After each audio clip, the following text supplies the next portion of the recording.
Of the movements I have seen thus far, I would actually probably say this is the most disappointing of the lot.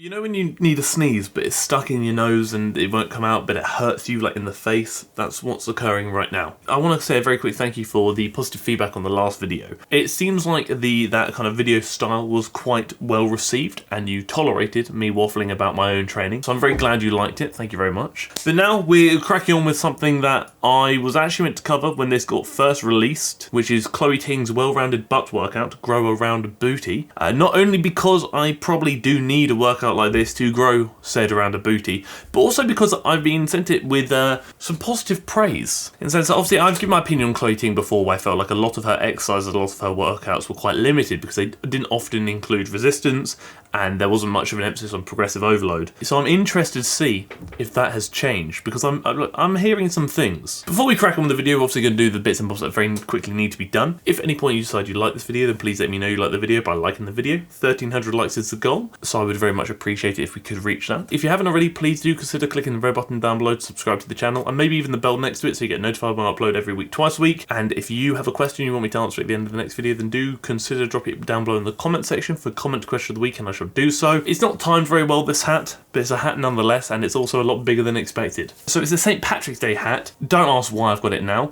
But that being said, October will have more of a Halloween theme throughout the month, for at least most of it anyway. So that's kind of exciting and kind of cool. So like I said, it's a well-rounded butt workout. And I know you're thinking, well, Harry, it's nearly 40 minutes long. Don't worry, this video is not going to be that long because we don't need to cover all of it. As much of it is repeating the same movement, so I don't need to go over it too many times. The first thing I want to kind of talk about is the overview. So it's a repetition-based workout. I'm not saying it's necessary, but I like that. That's a green tick in my eyes. 5 exercises, a good number of exercises in a workout, I think personally. 3 sets each, a good number of sets. 4-week schedule, that's fair. I mean, typically, it depending on the goal, I think workouts can get quite boring, but if you're looking at like maximizing muscle growth, which is, I wouldn't say it's a goal of workout, but this workout doesn't imply that it is for like muscle growth. I do think running things for 8 to 12 weeks could be better. That being said, I don't think it's necessary if you're kind of doing these workouts at home and you want a bit more variation, so you change things after a few weeks. I think that's absolutely fine. Yes, you will still progress in 4 weeks, absolutely. I'm just saying you may not necessarily maximize growth, but that's probably not your goal, to be honest. You're probably not looking at optimizing hypertrophy.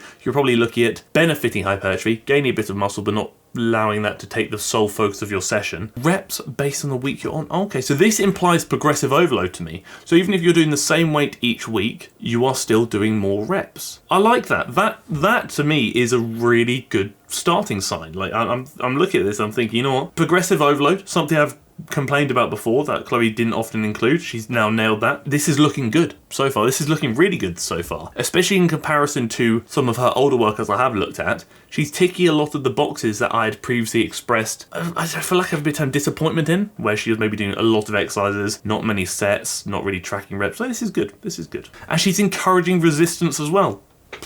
A good start. So obviously the workout is going to be glute focused. So I'm going to be assessing this from the standpoint of how effective are these movements for the glutes. I think RDL variations are really good for the glutes, especially if you maintain more of a bend in the knee. Typically if the leg is straighter, it may be a bit more hamstring. If the leg is a bit more bent, so the knee is a bit more bent, it may be a bit more glutes. And that's what we're kind of looking at, is keeping a bit more of a bend, because that additional bend will probably allow you to push those hips even further back, therefore lengthen the glutes a bit more and likely work them a bit more, which is fantastic. I do think one of the hindrances with the single leg RDL is because you're obviously running one leg at a time, which is cool, that can greatly increase how much stability is involved in that movement. And when more stability is involved, so you require more stability to perform a movement, typically that can then result in almost a decrease of effectiveness for the target musculature. So if you're spending most of your energy stabilizing the movement, you may actually end up reducing how effectively the glutes are working, because you're almost taking emphasis away from working the glutes to stabilize your body. Personally, for the glutes, I would probably favor a standard RDL rather than a single leg RDL, Or perhaps if you wanted to do something that's a bit more one leg dominant, I'd maybe consider a B stance RDL, in which you would basically RDL kind of in a very similar position to this. I'll probably put a picture up on screen or something similar. And I've mentioned this before, the big thing with the RDL is when you are RDLing, once your hips can no longer shift back and you're no longer hinging at the hips, because this is a hip hinge movement, I'd probably cut range of motion there. So Chloe mentioned earlier about having to go down until your torso is kind of parallel with the floor, so it's like horizontal here. But that's very much dependent on you, your active range of motion, and like your mobility allowances. Like I said, you may be able to get lower, you may not be able to get as low. It really does depend on how far you can kick those hips back, because once you can no longer kick the hips back and you end up, instead of hinging backwards, you end up just going down, you're bringing a lot more of the lower back into it and then taking a bit of emphasis away from the glutes, which is obviously not what you want to do when your priority is the glutes here. Good start, good start. Liking this as well, actually. 90 to 120 seconds rest between sets. That's a really good thing from Chloe, because previously she's kind of, not in all videos, but in a lot of videos, advocated really low rest periods. But we know in the context of hypertrophy, so building muscle, typically you actually want to rest for as long as you need to rest. And when you're considering how long you need to rest, you typically think about a few things. Has the local muscle recovered? So have your glutes recovered enough to do another set to an adequate standard? Have the secondary muscle groups recovered? So maybe have your hamstrings recovered enough? Has your grip recovered enough? Things like that. Has your breathing recovered? Are you still out of breath? Are you still huffy and puffing? Psychologically, are you there? Do you mean, are you ready to go again? If you kind of tick all those boxes and you say, you know, all of those things have been met, I'm ready, then you're probably in a good spot to go. That may take you 90 seconds, that may take you 5 minutes. It really depends on the intensity, the person, the movement, so many things. Another thing I would definitely consider though is between sides, I would actually consider resting as if it were a new set between legs. So you do your weakest leg first, or your weakest side first. So for me, that would be my left side first. Then I'd rest for as long as I need to between sets, and then I'd do my right side afterwards. Because again, if you go straight from left side to right side, immediately your breathing is in a worse state, so that might actually limit you. Immediately your grip is still going to be fatigued. Your stabilizing muscles may be fatigued from the previous set and they haven't recovered enough to then give your next set full attention. Argument of you may actually recruit stronger motor units during your first set and therefore weaker ones during your second set, provided there isn't sufficient rest in between. So many things, but the last thing you want is to have your second set being held back by something like breathing,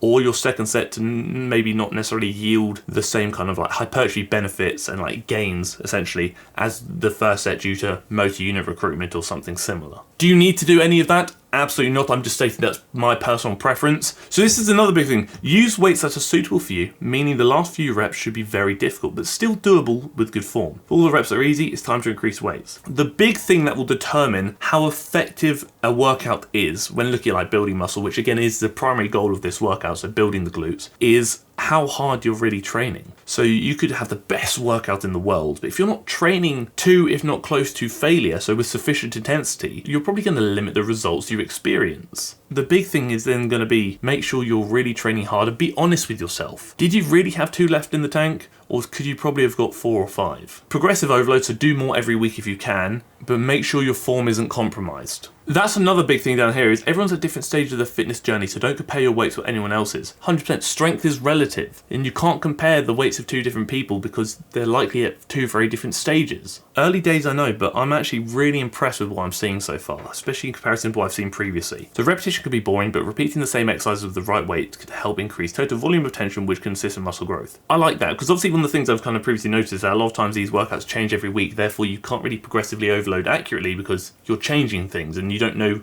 if you're doing more or doing better. So encouraging repetition of exercise is a huge one. It's a big yes. I love to see that. This has caught me off guard a bit, in a good way. Muscle growth requires metabolic stress, mechanical tension, or muscle damage. Doing multiple sets of the same exercise helps to achieve these factors for glute growth. Again, this is a lot more informative than Chloe's previous content, and I'm really impressed by this. But I will state, so the biggest driver of hypertrophy is going to be mechanical tension. And mechanical tension actually really refers to your proximity to failure, so how hard you're training. So that's why I kind of really say that you need to push your intensity, because mechanical tension is going to be driven by intensity. One of the things that is actually less important for muscle growth is actually going to be muscle damage. So how much damage your muscles experience through an exercise will not have anywhere near as much of an impact on the muscle growth and the results as you might think. So I've kind of noted before that one of the things that is a bit limiting with the glute bridge like this is when you are essentially pushing the weight onto your pelvis, because essentially you're limited by how much weight you can actually hold here with the dumbbell, and your glutes are very strong, therefore you're actually going to be surprised how much weight you can shift. Doing a unilateral variation over a bilateral variation, so one leg instead of two legs,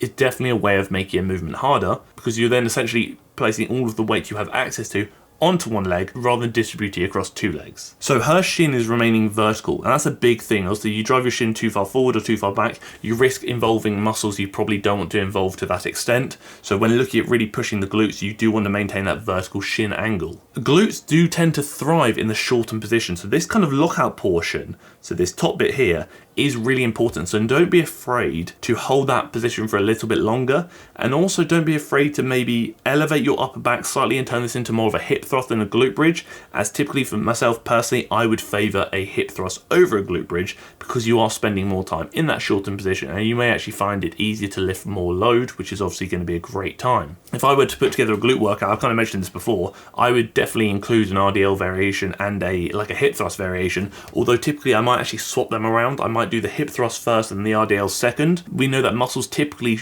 fatigue in their shortened position first. Doing the shortened position dominant movement first, such as the glute bridge, might be better than doing the lengthened position dominant first. Again, you don't have to, it's just preference. I would typically go hip thrust or glute bridge, followed by RDL. Yeah, again, for best results in growing glutes, you need to be in a slight caloric surplus, which means you need to be eating enough. Yeah, absolutely. Again, you don't have to be in a caloric surplus to gain muscle mass, but it does definitely help. Again, I'm liking this because Chloe's now promoting and encouraging this being a long-term thing rather than a short-term fix. Whereas a lot of times where I've seen like these 10-minute ab workouts, 10-minute glute workouts, it very much implies short-term results and short-term fixes, but Chloe's not doing that here. Do you mean this is probably one of the least clickbaity titles of her? So far, of the videos I have seen of her, the most informative. Again, I'm actually really pleasantly surprised by. Perform movements slowly with control and focus on your mind-muscle connection. Mind-muscle connection isn't actually as important as you think. Sure, it does have a time and a place and there's relevance there, but this actually be relevant to my comment question of the week question where I talk about sensation and effectiveness, but it's not as important as you might think. Exercise movements, moving slowly with control. Yeah, controlled movements is definitely key. I typically go quite slow on the eccentric and quite fast on the concentric, so slow down, fast up sort of thing. That's my preference, but you may have a different preference. When I'm performing movements, one of the big things I'm trying to focus on is the involuntary slowing of reps. Trying to complete the concentric as fast as possible, but despite how much I'm trying, the muscles are contracting slower involuntarily, therefore the reps are being performed slower, again, involuntarily. So that's a big thing I try and focus on. Performing movements with fast concentric, slow eccentric may recruit more motor units, which could be more beneficial for growth, which is why I prioritize it myself. Do you have to? No, it's just my preference. So this kind of squat variation with the kick, again, I think it's a bit limiting because, again, with this movement, the weight here is not really relevant to this kick. Whether you've got 100 kilos in hand or 1 kilo in hand, that's not going to change how much this kicking leg is working. The squat is fine. I think it's a fine variation if you want to include it, but this kick almost seems a bit redundant. Personally, I would just focus on the kind of hard, like side squat, side lunge thing instead. I would not stress too much about the kick. The kick would have more of a place if you kind of shot back about 45 degrees against resistance, so like maybe a band, in which it would almost turn into more of like a glute med kickback, which I think is a good movement. Soreness is a decent indicator of muscle damage, but isn't necessarily an indication that you have had a good workout or that your muscles are growing. Yeah, I've said this before, DOMs don't necessarily correlate to the effectiveness of a workout. The more and more you do a movement or a workout, typically the less and less sore you will be. You'll typically tend to be more sore at the start due to novel stimulus, but that will reduce as you get familiar with the movements and the workouts. Being so sore you can't complete your next workout properly may actually delay your progress. Yeah, absolutely. Excessive muscle damage could hinder progress. So you don't be so incredibly sore that you can't move and can't work out again. Calories and protein will help rebuild the muscle. Yeah, this is good. Calories and protein are very important when considering building muscle mass. This is fantastic. So again, this is almost like a donkey kick around the world thing. This isn't a movement I necessarily align with. I feel like if you are going to do a movement like this, I feel like it's probably better just to do like a kickback variation instead, where you're going that single range of motion where you're just going out at 45 degrees rather than going back, round and down. Of the movements I have seen thus far, I would actually probably say this is the most disappointing of the lot. I'm not saying it's actually bad or good, I'm just saying that this is probably not one I would include, where I think the earlier movements are much more effective, and this, like I said, could be more effective if you turned it into more of like a glute med kickback. See, again, it's kind of going a little bit downhill here in the sense that squats are fantastic for the glutes. I like them, I think they're good. I think the addition of a resistance band isn't necessary, and I'll explain that very shortly. I think they've stated that the glutes kind of reach like peak length and position at around 90 degrees, so you don't need to squat arse to grass when like looking at optimizing glute development. Although I am a big fan of range of motion in general, the lower you go, typically more like quads and adductors will get involved. So I say this range of motion is probably okay. The band isn't necessary, and this kind of twist at the end will likely increase sensation, but will not increase the effectiveness of the movement. Sure, you may activate the glutes a bit more, arguably, and feel it a bit more, but that doesn't necessarily mean you're going to yield better results or more growth. More activation doesn't necessarily mean it's better. If anything, you could actually take emphasis away from certain portions of the movement because you are placing so much emphasis on having to externally rotate due to the introduction of this band. So you could actually end up reducing the effectiveness of the squat variation for the glutes by adding this band. I'm not saying you will, I'm saying you may, and that's a consideration. I do think bands very much have a time and a place elsewhere, but for this application, I probably wouldn't include them. Shockingly, I never thought I'd see the day. I'm actually, as a whole, really impressed by this workout. Again, the first half I would say is probably better than the second half. The overall structure, I think, is really good, really impressive, and much better than stuff I've previously seen Chloe create. And I really hope her content does continue to go in this direction, because to me, I think this is a fantastic direction to follow. It's a lot more educational, but also quite simplified, and what she's including follows much better principles than her previous workouts,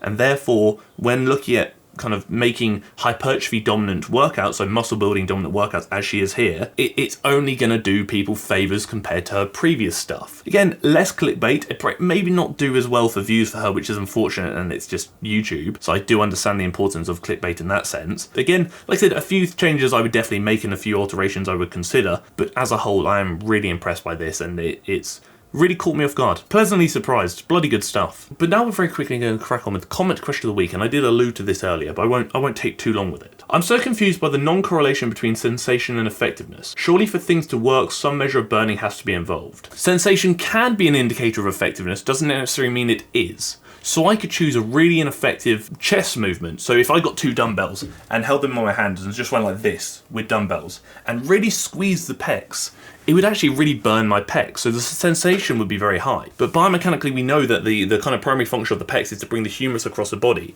And when the dumbbells are down here, so resistance is pulling down, and I'm trying to come across, that doesn't really align. Therefore, sensation might be there, but clearly, biomechanically, it's not actually very effective. Whereas doing a movement that's more of like a pressing variation where the humerus is coming across the body against resistance would be much more effective, but may actually burn less. You can make movements that aren't very effective feel effective just by contracting hard. Therefore, sensation can't be seen as the only indication of effectiveness. And typically, as you get stronger and lift more and more weight as you progressively overload, you may actually find you feel movements less as you're having to place so much more emphasis and kind of thought into moving the additional load through adequate range of motion. You end up losing some mind-muscle connection or sensation, but that doesn't necessarily mean you'll lose the effectiveness. So sensation can be important, but it isn't necessarily always an indicator of how effective a movement is. And losing sensation doesn't necessarily mean the movement's less effective, it probably just means you're lifting heavier and your mind is elsewhere and needs to prioritize other things instead. So it really just does depend.